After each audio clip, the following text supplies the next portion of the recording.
शासन की उन्नति करने वाला और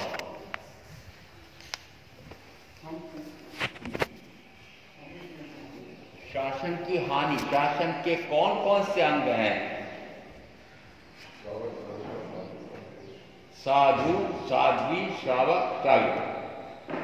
यदि साधु, साध्वी, श्रावक, श्राविका निरंतर आत्मोन्नति के लिए, अपने स्वयं के आत्मकल्याण के लिए, अपने स्वयं के जन्ममरण से मुक्ति के उपाय के लिए निरंतर आत्मपुरुषार्थ करें, अपना उत्थान कर्म बल वीर्य पुरुषार्थ पराक्रम तीर्थंकर परमात्मा की वाणी के अनुसार निरंतर अपने में पुरुषार्थ करें तो कहा जाएगा प्रत्येक साधु, प्रत्येक साध्वी, प्रत्येक श्रावक, प्रत्येक श्राविका यदि इस प्रकार से अपनी उन्नति करता है, आत्मोन्नति करता है, आत्मकल्याण में अनुरक्त रहता है, ज्ञान दर्शन चारित्र या ज्ञान दर्शन चारित्र तप मोक्ष के मार्ग पर निरंतर आरूढ़ होकर के दौड़ता है, किसकी उन्नति हो रही है? आपकी हो रही है कि शासन की हो रही है?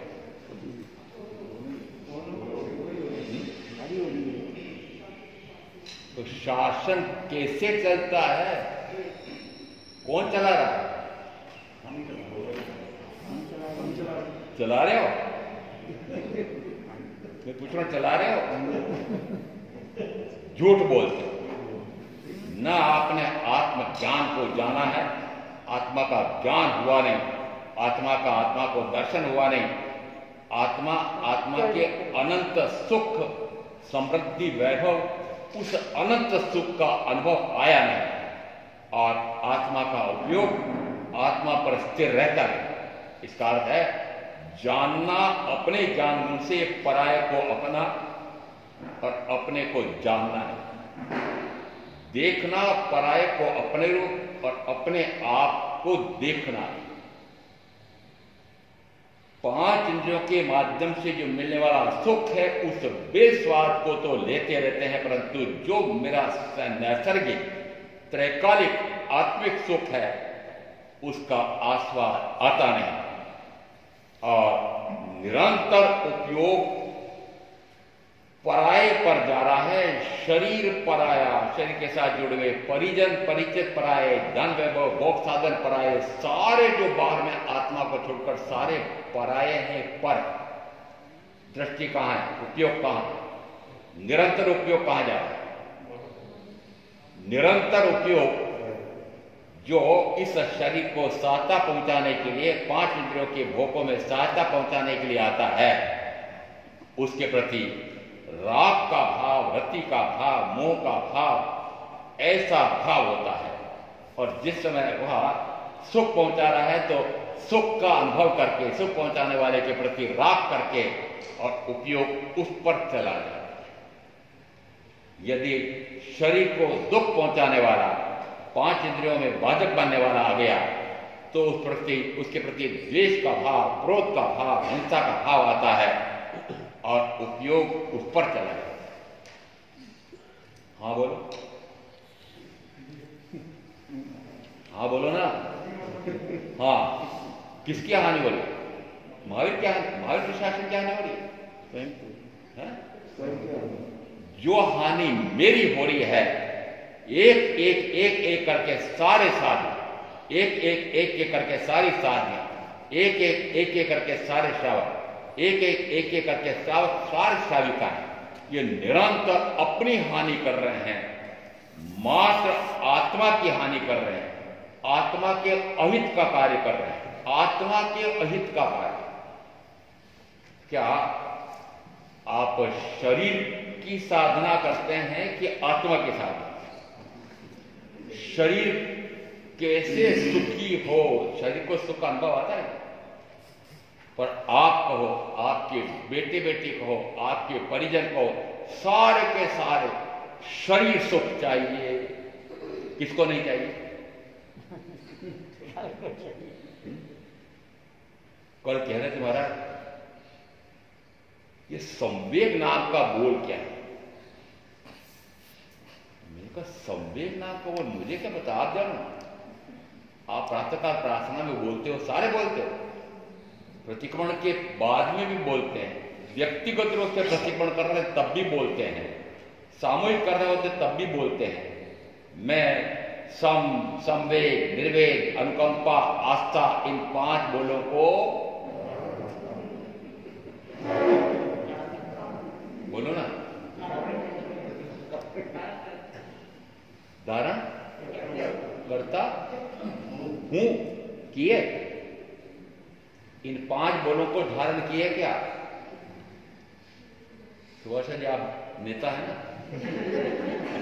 स्वाध्याय बहनों की नेता, और ये रोज जोर से बुलवाती सबसे, 5 बोलों को धारण करते हैं, करती हूं, हाँ हूं। परीक्षा कर लो, 5 में से मात्र 1 की परीक्षा करना मुझे। और एक उत्तराधिकार सूत्र के 29वें अध्ययन में पहला बोला है संवेग। संवेग का जीव को क्या फल प्राप्त होता है? संवेग प्राप्त जीव किस फल की प्राप्ति करता है? भगवान ने उत्तर दिया, वह अनुत्तर धर्म श्रद्धावान हो जाता है। अनुत्तर धर्म श्रद्धावान जीव षष्ठतर संवेग को प्राप्त होता है। षष्ठतर संवेग को प्राप्त जीव अतिशय मोक्षाभिलाषी हो जाता है। अतिशय मोक्षाभिलाषी जीव अनंतानुबंधी कषाय को क्षीण कर देता है, फिर वह नवीन कर्म का उपार्जन नहीं करता है। मिथ्यात्व की विशुद्धि करके वह दर्शनाराधक हो जाता है, दर्शन की आराधना करने वाला हो जाता है। दर्शन गुण अपना स्वयं का उसकी आराधना करने वाला हो जाता है। दर्शनाराधक दर्शन श्रावक हो जाता है। ऐसे सम्यक की विशुद्धि करके और निरंतर सम्यक की विशुद्धि करते करते उसी भाव में मोक्ष चला जाता है, तीसरे भाव का अतिक्रमण नहीं करता है। 6 और 7 तत्व तो इसमें आ रहे हैं। मैं मात्र एक तत्व की पहले बात कर लेता हूं। अनुत्तर धर्म श्रद्धावान हो जाता है, उसके कारण से वह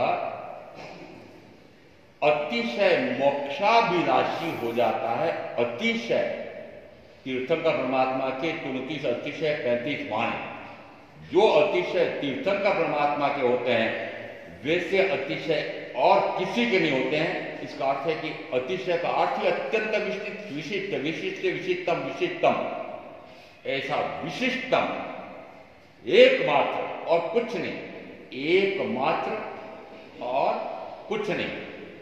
बोलो, एकमात्र और कुछ नहीं। एकमात्र क्या? मोक्ष। धारण कर लिया संविधान का बोल, मुझे एकमात्र मोक्ष चाहिए और कुछ नहीं चाहिए। कौन ऐसा यहां पर? सारे हैं, कोई भी नहीं, कोई भी नहीं है। जो बोले हैं महामंत्री जी सबकी तरफ से, वस्तुतः कोई भी नहीं है। मुझे प्राण प्यारी का प्यार चाहिए, प्राण प्यारे का प्यार चाहिए। मुझे उसके लिए सुख सुविधाओं की सामग्री चाहिए। सुख सामग्री के लिए मुझे व्यापार, व्यवसाय, उद्योग धंधे, कल कारखाने चलाने हैं। मुझे धन चाहिए, वैभव चाहिए, ये चाहिए, ये चाहिए। किसको नहीं चाहिए? ये 3 बैठे, इनको कुछ नहीं चाहिए। पक्का कह रहा हूं, ये 3 यहां बैठे, इनको कुछ नहीं चाहिए और आपको सब कुछ चाहिए। नमी राजर्षि के अध्ययन में आता है, यदि इस संसार के, इस विश्व के सारे डूंगर डूंगरियां सोने के बना करके और किसी एक व्यक्ति को, महामंत्री जी को दे दी जाए, महामंत्री जी कहेंगे तो बहुत कम है, मुझे तो और चाहिए। बोलो हाँ, संतोष है क्या? आत्मसंतोष है? आत्मसंतोष आ गया है कि अब मुझे कुछ नहीं चाहिए, अब मुझे और कुछ नहीं चाहिए। जिसको और कुछ नहीं चाहिए उसको मोक्ष चाहिए, समान है। अतिशय मोक्षाभिलाषी का अर्थ होता है अभिलाषा किसकी? इच्छा किसकी, चाह किसकी? एकमात्र मोक्ष। अब ये एकमात्र अतिशय शब्द स्पष्ट कर रहा है कि इसके अतिरिक्त और कुछ नहीं। तो इसके अतिरिक्त और कुछ नहीं, ऐसा कोई है? तो ये सुभाष जी बहनों, इधर कौन कर रहा था प्रतिक्रमण? क्या आपने जो प्रातःकाल बोला, प्रतिक्रमण के बाद बोला, मैं इन 5 बोलों को धारण करती हूं, करता हूं, झूठ हूं, और करता हूं बोल करके वापस कहां गए? कि वापस घर गृहस्थी में गए, कल कारखाना में गए, मैदान में कार्य करने गए, फिर वहां क्या कर रहे हैं? वो जो बोल धारण किया कहां गया फिर? इसका अर्थ है, स्पष्ट है कि वर्तमान के काल में किसी को मोक्ष और मोक्ष का मार्ग चाहिए, इसलिए मोक्ष का मार्ग लुप्त हो रहा है। किसी को चाहिए नहीं, इसलिए मोक्ष का मार्ग लुप्त हो रहा है। वस्तुस्थिति में यदि 4 तीर्थवासी, ये चारों तीर्थवासी निरंतर अपनी आत्मोन्नति करते हैं, तो भगवान महावीर का शासन निरंतर उन्नत होता जाता है, 21,000 वर्ष तक अक्षत चलता रहेगा। परंतु ये चारों इस प्रकार से अपनी हानि करते हैं और शरीर सुख भोगने के लिए निरंतर पुरुषार्थ कर रहे हैं, तो कहा जाता है अपना भी, अपने आत्मा का भी अहित कर रहे हैं, और निश्चित रूप से समयकृत रूप से तीर्थंकर महावीर की भी हानि कर रहे हैं। महावीर के शासन की हानि, महावीर को कुछ लाभ है, कुछ हानि हो रही है? तो महावीर के शासन की हानि हो रही है तो दुखी हो रहे होंगे ना वहां सीधे शिला पर बैठ कर। और यदि शासन की उन्नति हो रही है तो, मेरे शासन की इतनी उन्नति हो रही है तो प्रसन्न हो रहे होंगे, हानि हो रही तो दुखी हो रहे होंगे। यदि मैं उनकी वाणी आपको सुनाऊं और आपकी आत्मोन्नति हो तो मुझे कुछ लाभ होने वाला है, और आपकी आत्मा की हानि होती है तो मुझे कुछ हानि होने वाली है? नहीं। फिर अर्थ क्या निकला? कि जो अपना स्वयं का पुरुषार्थ अपने लिए करता है वह आत्मोन्नति। पुरुषार्थ कौन सा? पुरुषार्थ कौन सा?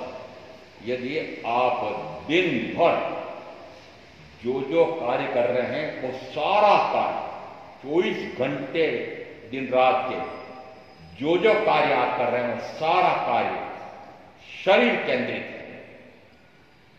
उसके केंद्र में शरीर, सुबह से लगाकर शाम तक के, शाम से लगाकर सुबह तक के आप हिसाब लगाना, जो कार्य गतिविधि आप कर रहे हैं उसके मध्य में है शरीर। सारा कार्य शरीर के लिए कर रहे हैं। नहीं, मैं सामयिक करता हूं, माला फेरता हूं, मैं स्वाध्याय करता हूं। कितनी देर बोलो ना भाई? 48 मिनट और कुछ, और फिर 23 घंटे 12 मिनट।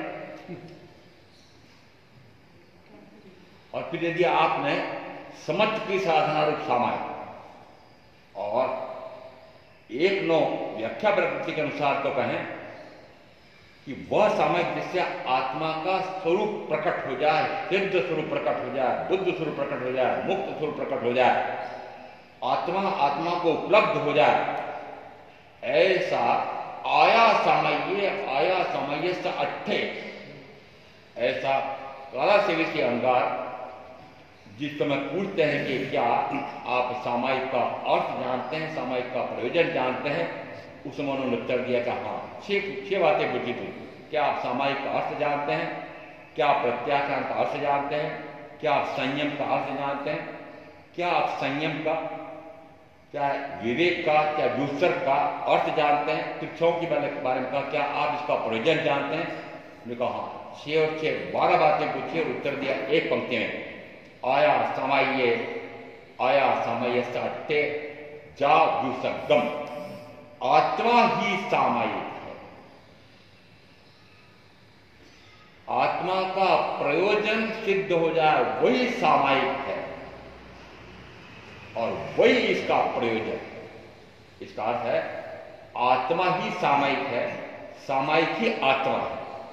अभी जो सामायिक कर रहे हैं, क्या आत्मा के अनंत ज्ञान, अनंत दर्शन, अनंत सुख, अनंत वीर निरंतर प्रकट हो रहे हैं, प्रकाशित हो रहे हैं। अपने को प्रकट हो रहेगा। प्रकट होना किसको कहेंगे? आत्मा का सबसे अधिक, सबसे महत्वपूर्ण गुण क्रम इसी प्रकार से आया। ज्ञान, ज्ञान, ज्ञान किसका गुण?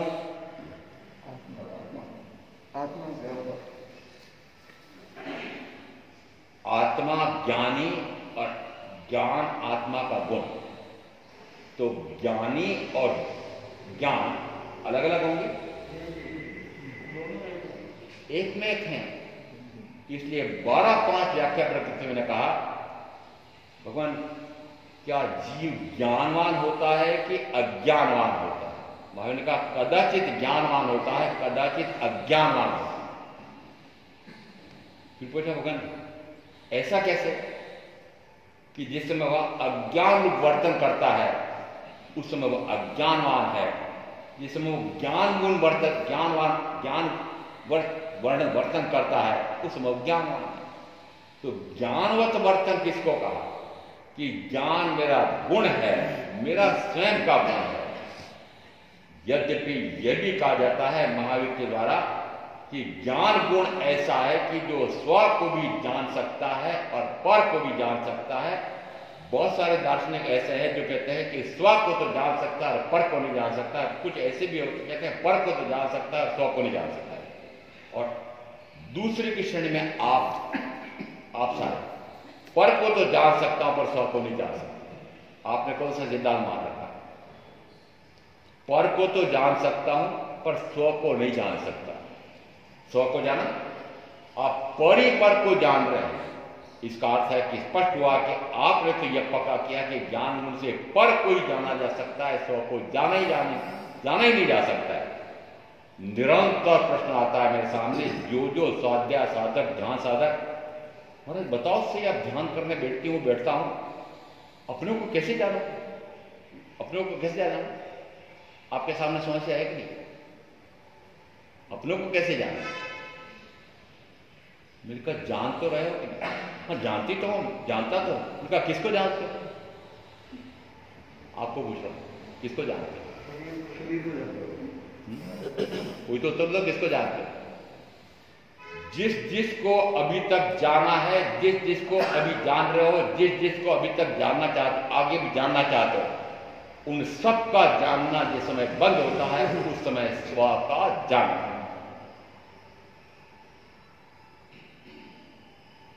तो पराये का जानना बंद करना चाहते हो?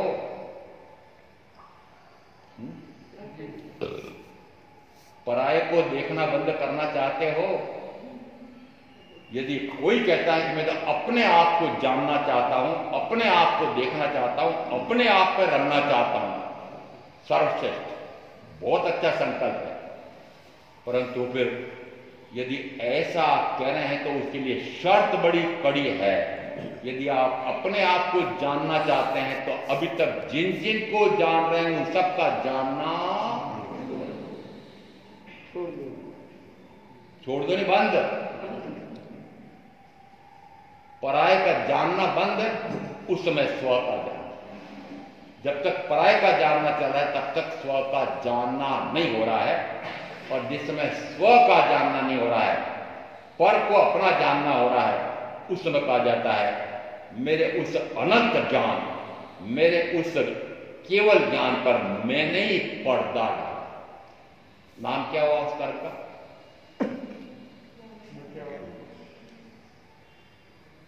अरे मैं नाम बोलो ना,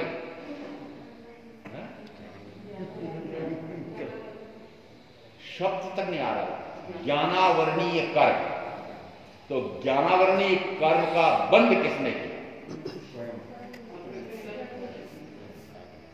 मैंने किया। कैसे किया?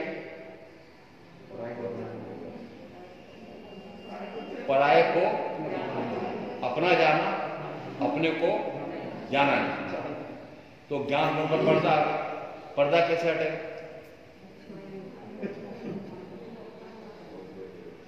पर्दा कैसे हटेगा? अपने को अपना जानो,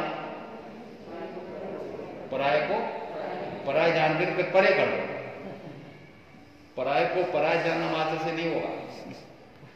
अपने को अपना जानना, पराये को पराये जानना, तब तक ज्ञान गुण संपन्न नहीं है।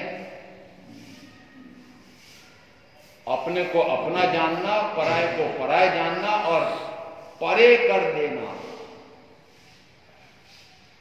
करना चाहते हो? अरे प्राण प्यारे को परे करना चाहते हो? प्राण प्यारी को पराई करना चाहते हो? परीक्षा ले रहा हूं। परे हटाना चाहते हो अपने दृष्टि से? जिसको अपने सामने अभी तक कर रखा है उसको ओझल कर सकते हो क्या? अनदेखा कर सकते हो क्या? जिसको अभी आप देख रहे हो क्या अनदेखा कर सकते हो? जिसको अभी तक आप जान रहे हो क्या अनजाना कर सकते हो? जिसमें अभी राग रूप या द्वेष रूप रम रहे हो क्या उसमें राग रूप या द्वेष रूप रमना बंद करना चाहते हो? लो, एक उत्तर नहीं आया, एक हाँ नहीं आया। कोई हाँ कर रहा है? हाँ कर रहा है क्या? हाँ कर रहा है। इसका अर्थ है कि उससे ज्ञानावरणी कर्म, दर्शनावरणी कर्म, मौनी कर्म, अंतरा कर्म निरंतर निर्जित होता जाए। अपने आप को अपने आप का जिस समय में जानो, अपने आप को जानो, पराये को जानो नहीं। और जानो, जानने में आए तो पराये जानने में आए, उस समय ज्ञानावरणी कर्म बाहर में दिखेगा, निर्जित होता जाए। किसी कर्म को क्षीण करने के, निर्जित करने के लिए कुछ नहीं करना। अरे इतने कर्म बांध रखे तो उन कर्मों को क्षय करने के लिए कुछ करना तो पड़ेगा। मैंने कहा करना जहां है वहां क्रिया है, और जहां क्रिया है वहां कर्म। जहां क्रिया है वहां कर्म है। मुक्ति किससे? और मुझे याद है कि यहां पर 2008 में पहला चातुर्मास हुआ था। उस समय मैंने आचारांग सूत्र का प्रथम सूत्रम लिया था प्रवचन में, और उसमें 5 इंद्रियों के भोगों के बारे में बहुत आ गया। और निरंतर एक इंद्रिय से लगाकर 5 इंद्रिय तक के भोगों का दुष्फल कैसा होता है, उसका बड़ा विशद वर्णन विवेचन होने लगा। उस समय महाराज सास ससुर भी बैठे हैं और पुत्र पुत्रवधू भी बैठे हैं। उसमें 5 इंद्रिय के भोग के बारे में वर्णन करके कहते हैं ये 5 इंद्रिय का भोग अनंत काल का बंद करा करके फिर स्त्री को 6वीं नार की और पुरुष को 7वीं नार के में ले जाता है। या प्रकटता से किसे बोल रहे हैं? जिसको सुनना होगा स्वयं सुन लेगा, पढ़ लेगा। आप प्रकट में इस प्रकार से बोलते हैं, अच्छा नहीं लगता। आपको याद नहीं, मुझे याद। और तुरंत मुझे आचारांग सूत्र को, उसकी व्याख्या को बंद करनी पड़ी। ये सुनना नहीं चाहते हैं, भोग भोग करके मजा लेना चाहते हैं, पर भोग क्यों भोग रहे हो ये बोलना इनको सहन नहीं होता, सुनना सहन नहीं होता। क्यों भोग भोग रहे हो? भोग भोगते भोगते अनंत काल हो गया। और किसी भी इंद्रिय का जो जो भोग आपने भोगा है अभी तक अर्थ क्या है? 1 इंद्रिय, 2 इंद्रिय, 3 इंद्रिय, 4 इंद्रिय, 5 इंद्रिय, तीन मनुष्य, देव, नारकी, जहां जहां गए होंगे, निश्चित है कि देव गति और मनुष्य गति में इन 5 इंद्रियों का सुख है। तिरंज गति में भी है, अत्यल्प है, परंतु जिस समय मुझे 1 इंद्रिय मिली होगी तो 1 का, 2 मिली होगी तो 2 का, 3 का, 4 का, 5 का, 6 करके भोग होगा। और अभी 5 एक साथ मिलेगी और 5 इंद्रियों का चक करके भोग रहे हो। यदि भोग रहे हो वह तो आपको अच्छा लग रहा है, और भोग क्यों भोग रहे हो? दुष्ट हो, कर्म का बंद करके जत्र में मरोगे, ऐसा बोलूं बुरा लगता है। हाँ, मैंने बंद कर दिया, वो फिर वो विषय बंद कर दिया। फिर मैंने कहा चलो ठीक है, अब 1 महीना हो जाए। सवणे, नाणे, विन्नाणे, पचकाणे, संजमे, अनन्ने, तवेचे व उदाणे, अक्रिया सिद्धि। फिर एक गाथा सूत्र,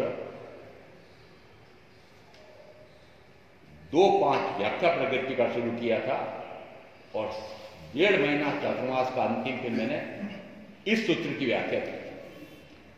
किसको याद है?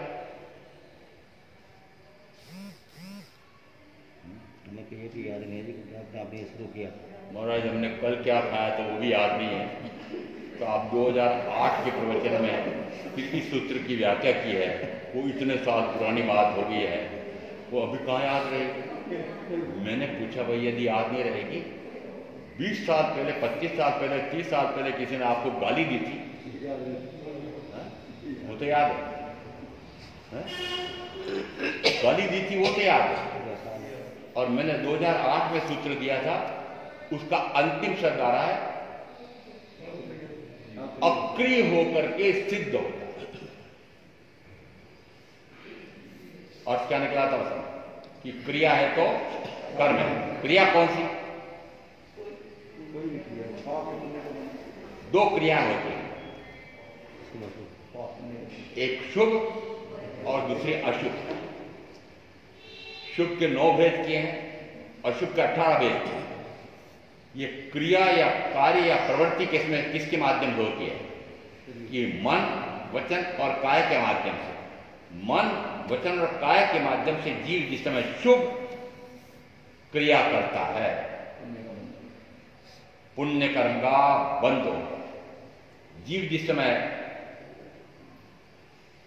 प्राणातिपात से लगाकर मिथ्या दर्शन चले तक के पाप भावों में क्रिया करता है, पाप की क्रिया करता है, उस समय कहा जाता है पाप कर्म का बंध होता है। समझ में आ गया? अनंत काल तक जीव ने क्या किया? अनंत काल से क्या करते आओ? अनंत काल तक क्या किया? 4 गतियां। बच्चों जैसा प्रयोग 4 गतियां कही, 2 सुगतियां हैं, 2 दुर्गतियां हैं। सुगति में किससे जाते हैं? कि पुण्य से। दुर्गति में किससे जाते हैं? कि पाप से। और अभी तक चतुर्गति में निरंतर भ्रमण करते हुए आ रहे हो क्या? इसका अर्थ है कि 4 गतियों में निरंतर परिभ्रमण जन्म का दुख पाने का मूल कारण हुआ शुभ या अशुभ भाव करके, पुण्य या पाप करके, पाप कर्म का बंद करके निरंतर जन्म मरण, जन्म मरण, जन्म मरण। मुक्ति किससे? निकम्मा होने, निकम्मा होने, निकम्मा बनना चाहते हो? क्रिया से रही, वो कर्म से रही। फिर क्रिया कौन सी बताइए अभी? आनंद सूत्र में कहा 2 प्रकार की क्रियाएं कही गई हैं, एक जीव क्रिया और दूसरी अजीव क्रिया। दूसरे प्रश्न का एक पाप क्रिया, दूसरी पुण्य की क्रिया। और यदि पाप की क्रिया की है तो दुर्गति, और पुण्य की क्रिया की हो तो सुगति। और अब मैं बीच में पूछ रहा हूं, वर्तमान में इस भव में कौन सी क्रिया करके, कौन सा कर्म का बंद करके आए हो? पुण्य कर्म। पुण्य का पक्का है ना? सही बोल रहे हो? इतना पुण्य करके आए हैं, अपेक्षा से 5 दिन की पूर्णता है, शरीर अपेक्षा से निरोगी है, और दशांग भोग सामग्री प्राप्त हुई है। इसका अर्थ है कि 10 प्रकार की सुख सुविधाओं के साधन प्राप्त हुए हैं। ऐसा पूर्व का पुण्य का फल प्राप्त हुआ। मनुष्य भाव और भी कुछ विशेष पुण्य कमा के आए हैं क्या? विशेष पुण्य ये कमा के आए हैं, आर्य क्षेत्र में जन्मा हूं, आर्य कुल में जन्मा हूं, और आर्य यानी तीर्थंकर। तीर्थंकर परमात्मा की वाणी सदगुरु के माध्यम से सुनने का स्वर्णिम अवसर मिला है, वह विशिष्ट विशिष्टम पुण्य के फल से मिला। दो प्रकार के पुण्य में कमा क्या है? सब हाँ बोलो ना। विशेष पुण्य में कमा क्या है? सामान्य पुण्य भी कमा क्या है, विशेष पुण्य भी कमा क्या है? हाँ तो बोल दो सब। प्रधान जी बोलो, हाँ तो बोलो। बोलते कहते फंस जाते हैं, बोलने में जोर आ रहा है, बोलते फंस जाते हैं। अरे ये तो पक्का है ना। आपको अभी इन्होंने बता दिया कि हाँ महाराज मैं पुण्य करके आया हूँ और विशेष पुण्य भी करके आया हूँ। तो मैं कह रहा हूँ सबको इसी प्रकार का हुआ है। आप यहाँ जितने बैठे हुए हैं जो अरिहंत नगर निवासी हैं सारे गिन रहे हैं, प्रत्येक ने सामान्य पुण्य भी किया है और विशिष्ट पुण्य भी किया है, जिसके कारण से आर्य के वचन, आर्य गुरु के माध्यम से सुनने का, आर्य वचन मिलने का स्वर्णिम अवसर मिला हुआ है। अब तो हाँ बोलो। और अब मैं प्रश्न पूछ रहा हूं, अब क्या कर रहे हो? अभी तक के इस मनुष्य भाव का जो काल व्यतीत हुआ, आयुष काल, अभी तक क्या किया? पुण्य या पाप, या पुण्य और पाप से रहित, तीन विकल्प दे रहा हूं। पुण्य किया है या पाप किया है या पुण्य का पाप दोनों से रहित होने की आत्म साधना है। तीन विकल्प, पहले बोलो।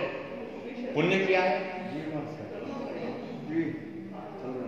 किया है अन्न पुण्य से लगा करके, नमस्कार पुण्य से के 9 प्रकार के, उनमें आपने जितना जितना अधिक किया हो, पहले तो सुरेश जी थे, उनके माध्यम से कह देता था। हाँ, जैसे समाचार आता था गाय छुड़ाने जाना है तो प्रातःकाल 4 बजे उठ करके और फिर गोरक्षकों के लिए भोजन बनाना, ठस टिफिन भर भर के, और फिर गाय छुड़ाने जाते थे। ये पुण्य का कार्य। अब आप बताओ, आपके 9 प्रकार के पुण्य का खाता कितना बड़ा है? और आपको खाता नहीं बनाना नहीं आता हो तो आपके नंदी वर्धन के पास चले। एक दूसरा खाता और है आपका, हिंसा से लगा करके, मिथ्या दर्शन से लेकर के 18 प्रकार के पाप का खाता। उसमें राग का भी है और द्वेष का भी है, क्रोध भी है, मान भी है, माया भी है, लोभ भी है। और लोभान धोकर के धन कमाने के लिए आडंबर परिग्रह भी है। आडंबर परिग्रह क्या होता है? हिंसा करके, झूठ बोल करके, चोरी करके और छल कपट मायाचारी करके, कर चोरी करके खूब धन कमाना, ये सारे दे लेना, फिर धन कमा करके फिर 5 इंद्रियों का चक्कर के भोग भोगना, रति और अरति, ये भी है। किसमें? 18 में है। और अब बताओ कि 18 प्रकार के पाप में प्रवृत्ति अधिक हुई है कि 9 प्रकार के पुण्य में अधिक हुई है कि दोनों से परे हुई?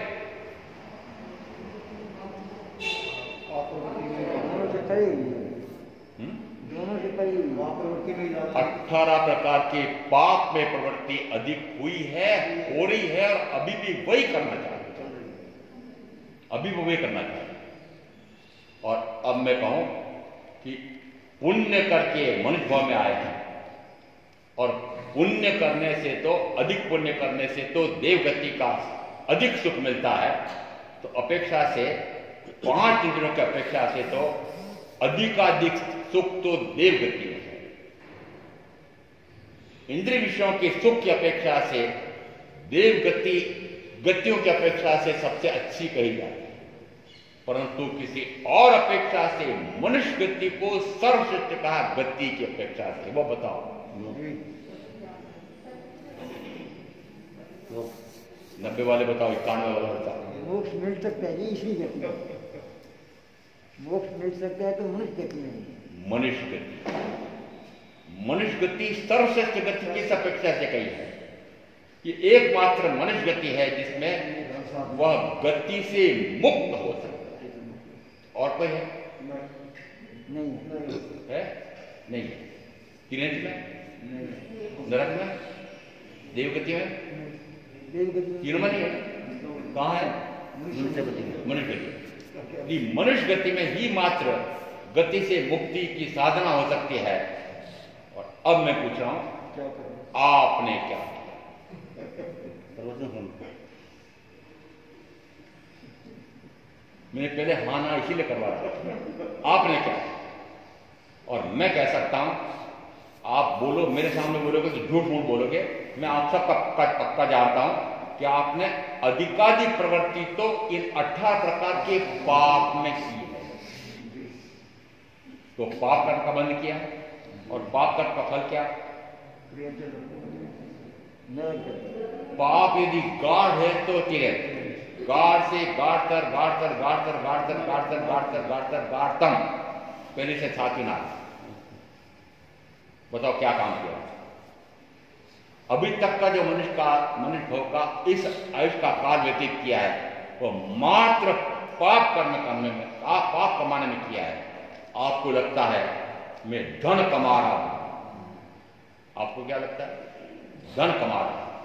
आपको लगता है धन के ढेर लग रहे हैं, लगता है। और मुझे लगता है और ये पाप के ढेर लगा रहे हैं।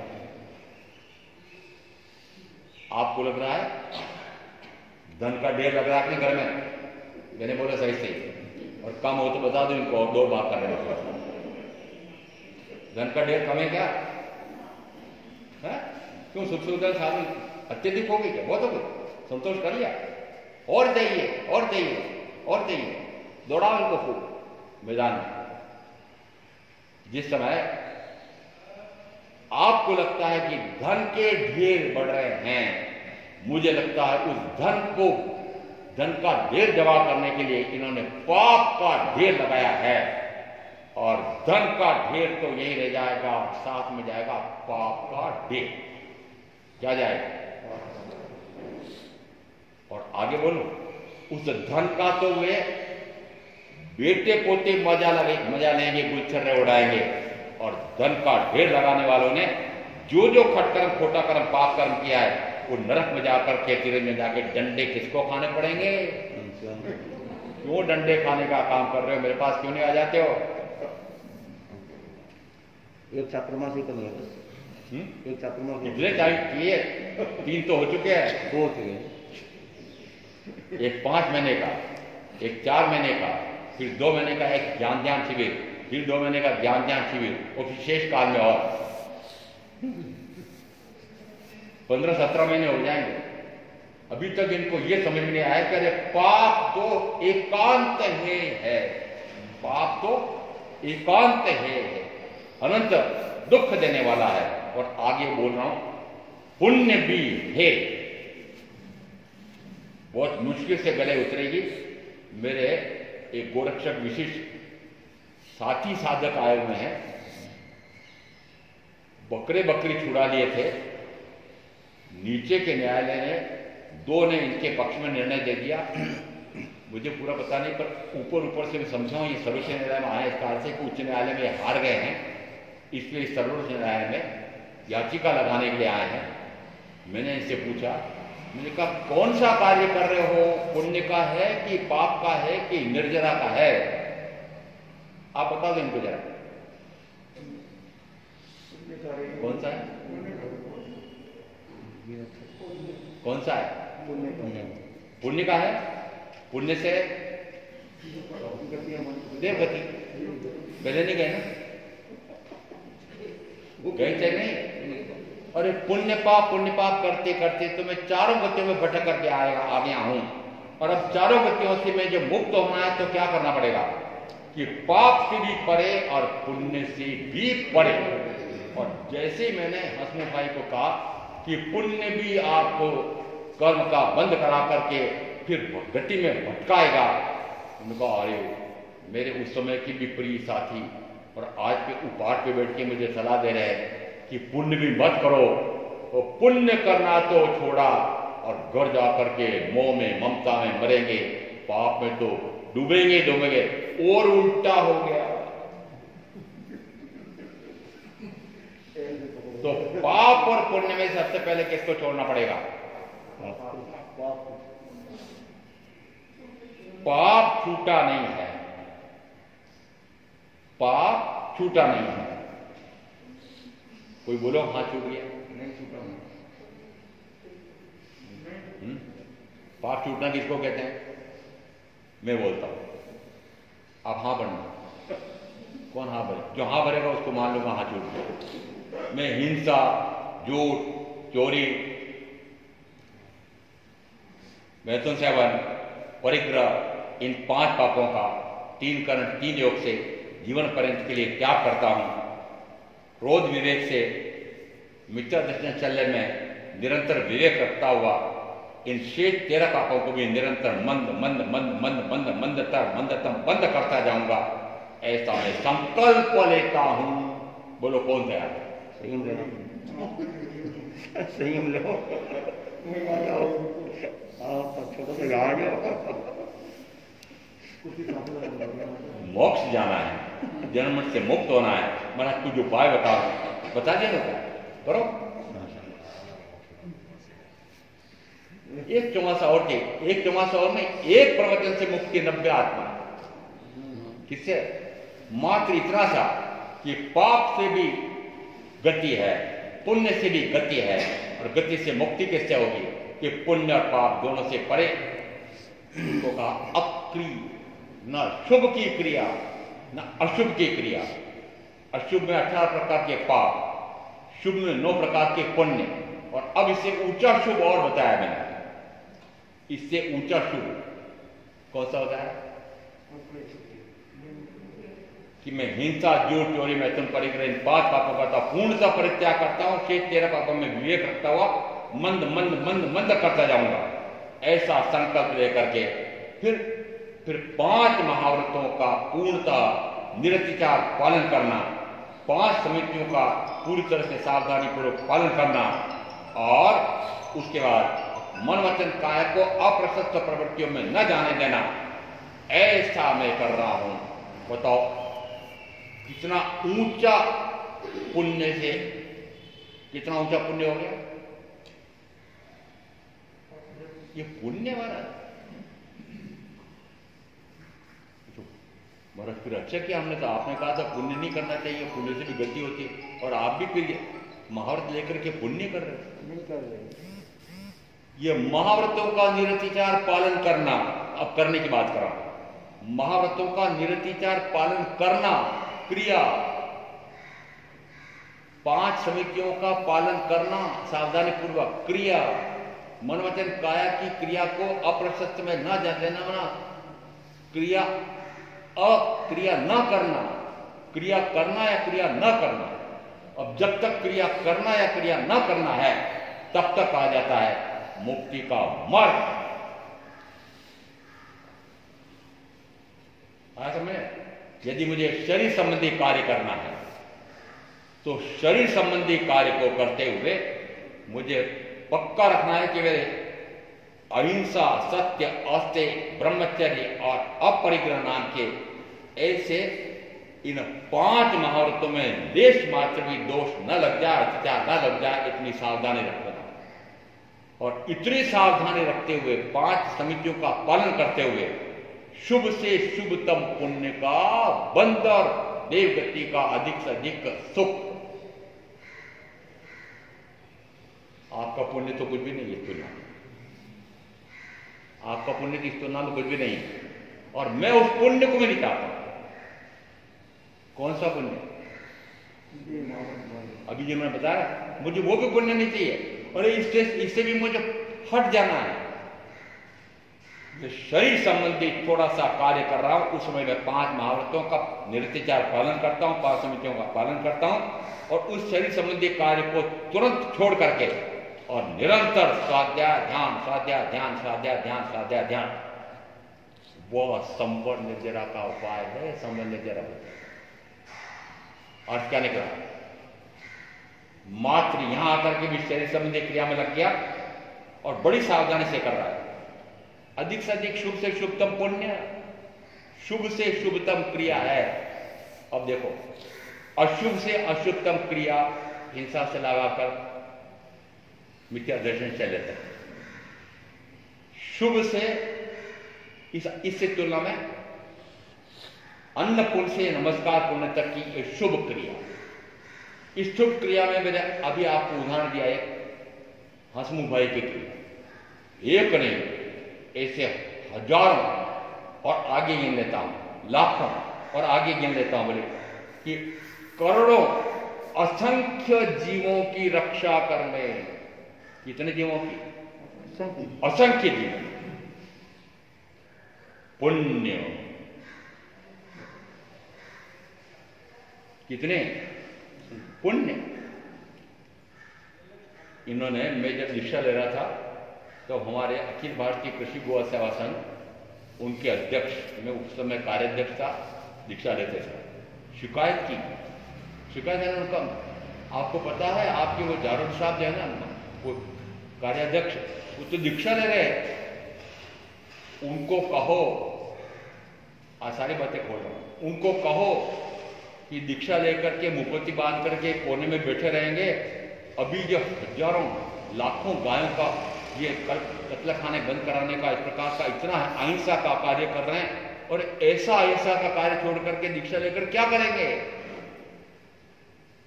बताओ।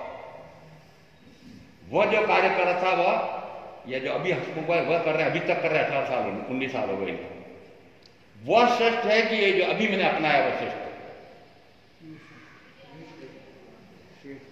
समझ में आ रहा आपको? पाप से ऊंचा उठ करके पुण्य में आ गया, पुण्य में भी और ऊंचे से ऊंचा पुण्य कर लिया। 5 महाव्रतों का निरतिचार पालन, 5 समितियों का सावधानीपूर्वक पालन, तब भी संबंध निर्जरा नहीं है। पाप से निवृत्त हुआ होगा परंतु पुण्य में अटक गया। पाप से निवृत्त हुआ, पुण्य में अटक गया, फिर भटक गया। इसका अर्थ है कि यदि पाप से पराग हुआ हूं और पुण्य में शुभ से शुभतम में अटक गया, तो मुझे शुभ से शुभतम से भी हट जाना है।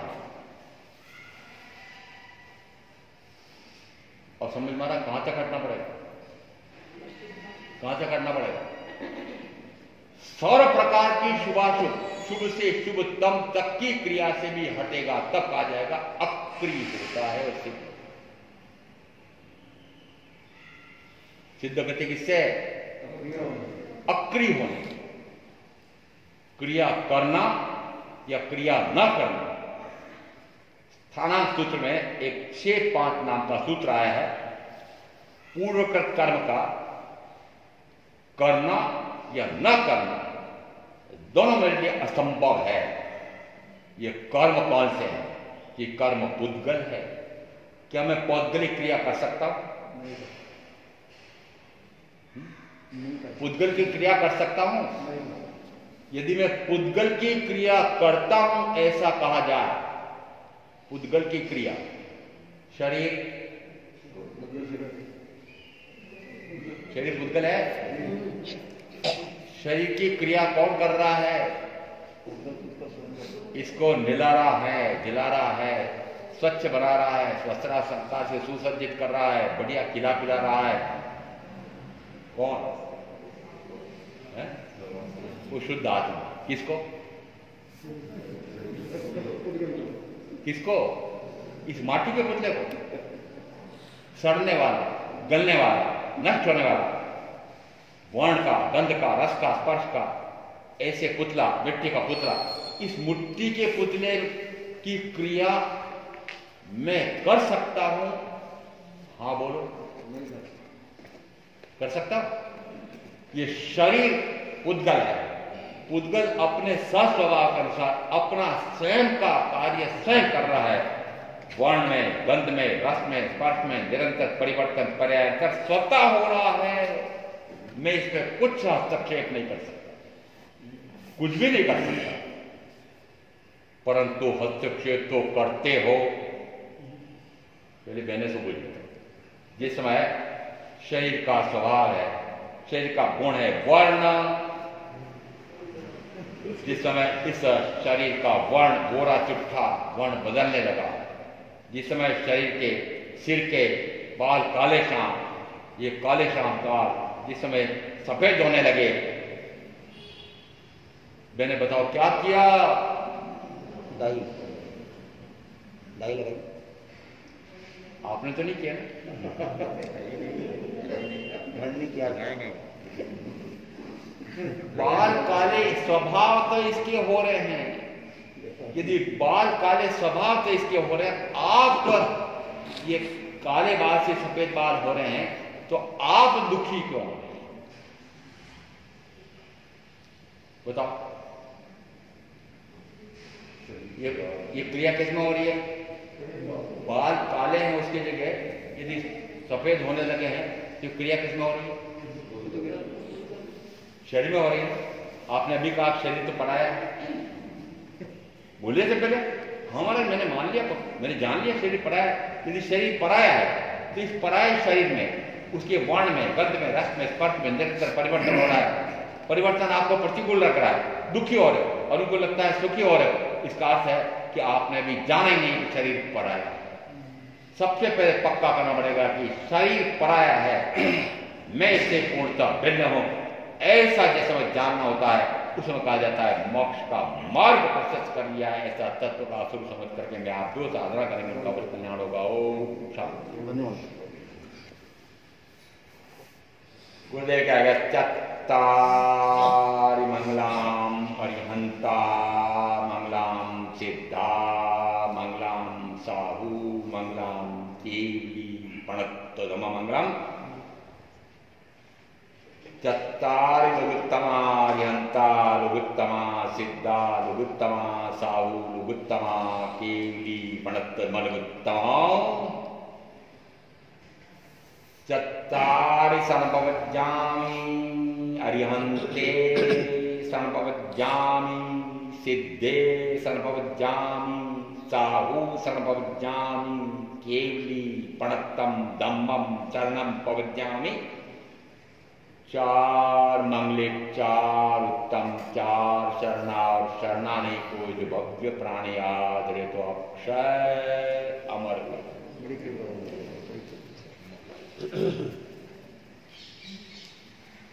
परम वंदनीय, परम श्रद्धेय प्रज्ञा महर्षि गुरुदेव श्री महाराज